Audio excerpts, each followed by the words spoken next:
hanya Jokowi yang berani tampar Uni Eropa. Jangan lagi kita mengekspor CPO ini terus-terusan. Ini yang telah kita lakukan. Karena kalau tidak, kita selalu dimain-mainin oleh pasar. Saya harus mengatakan bahwa kemitraan kita tidak semuanya baik-baik saja.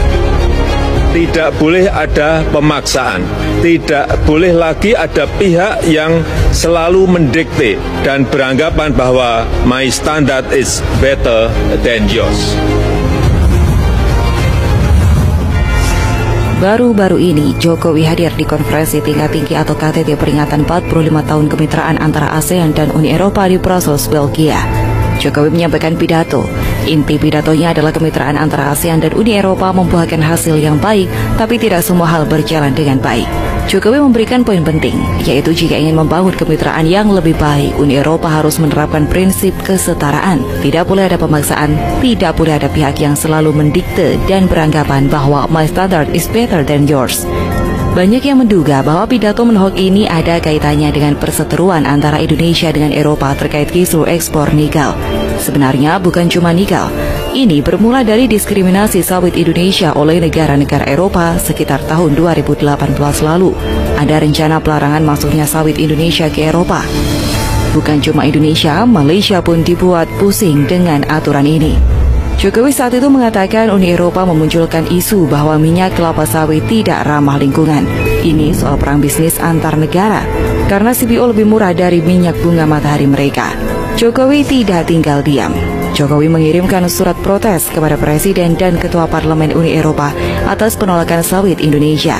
Indonesia melawan balik, menggugat Uni Eropa ke WTO.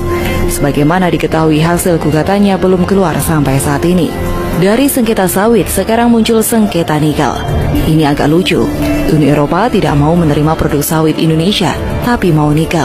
Dengan berbagai alasan mereka menolak sawit, dan ketika Jokowi membalas dengan larangan ekspor nikel, mereka juga marah. Eropa protes dan membalas dengan menggugat di WTO. Sialnya Indonesia kalah dalam gugatan tersebut. Anda tahu sendirilah, WTO itu isinya orang-orang dari negara mana. Apakah Jokowi menyerah? Tentu saja tidak. Sekali melangkah pantang berhenti, apalagi sampai harus mundur.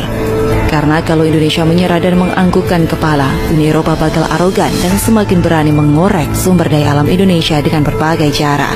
Jokowi berkata, kita lawan Uni Eropa. Hilirisasi adalah harga mati. Jokowi akan melawan hingga titik darah penghabisan. Jokowi mengatakan, pemerintah akan siapkan pengacara terbaik dunia untuk melawan gugatan tersebut. Indonesia memang kalah gugatan, tapi Indonesia ajukan banding yang akan memakan waktu bertahun-tahun, bahkan bisa sangat lama. Dan kesempatan inilah yang dimanfaatkan pemerintah untuk segera menghilirisasi industri nikel secara besar-besaran. Gilanya lagi, pemerintah rencananya juga akan melarang ekspor bauksit, timah, dan konsentrat tembaga. Mau nikel? Silakan investasi pengolahan di Indonesia. Tidak boleh beli mentahnya. Jokowi paham, hilirisasi nikel bisa menghasilkan keuntungan berkali lipat ketimbang ekspor mentah. Potensi ratusan triliun rupiah setiap tahun. Itu dari nikel saja, belum bahan mentah lainnya. Lapangan pekerjaan terserap banyak, ekonomi meningkat, efek dominonya pun besar. Sederhananya begini, supaya kalian paham kenapa Jokowi selalu tegas dalam upaya menyetop bahan mentah. Bayangkan, Indonesia punya beras, tapi Indonesia tidak bisa mengolah beras menjadi nasi goreng. Selama ini orang luar membeli beras murah meriah, sekilo hanya Rp10.000. Sekilo beras ini kemudian diolah jadi nasi sebanyak 8 porsi. Jadi satu porsi nasi modalnya hanya Rp1.250. Lalu nasi ini dijadikan nasi goreng, masukin kecap, bumbu, telur, dan kemudian sepiring nasi goreng ini dijual ke Indonesia dengan harga Rp15.000. Modal masak nasi goreng hanya sekitar Rp5.000, tapi dijual ke Indonesia jadi Rp15.000. Seporsi nasi goreng mereka untung Rp10.000, dikali 8 porsi jadi untung Rp80.000. Coba pikirkan, Indonesia jual beras sekilo Rp10.000, untungnya cuma berapa? Orang luar beli beras, dimasak nasi goreng untung Rp80.000. Dan Indonesia memutuskan tak mau lagi jual beras karena mau masak nasi goreng sendiri. Tentu saja penjual nasi goreng dari luar ini mencak-mencak dan ngamuk. Lahannya diobrak-abrik, tapi mereka tak bisa salahkan yang punya beras. Kesitu yang punya beras, suka-suka dia dong mau jual beras atau tidak, mereka malah marah dan menggugat. Indonesia lalu tawarkan investasi. Mau beras, bikin warung nasi goreng di Indonesia.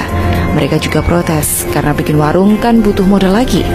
Begitulah kira-kira yang terjadi dengan sengketa nikel. Negara luar tidak ingin Indonesia maju, Indonesia dihalangi bila perlu dibuat bodoh selamanya, supaya sumber daya alamnya bisa didapatkan dengan harga murah. Menang tidaknya gugatan terhadap sawit dan banding terhadap nikel itu tidak akan menghilangkan fakta bahwa Jokowi adalah presiden yang paling bernyali. Setidaknya Jokowi melawan sampai titik darah penghabisan, bukan menyerah dan mencium kaki negara asing yang mau mengeruk kekayaan alam di negeri ini. Salut buat Jokowi.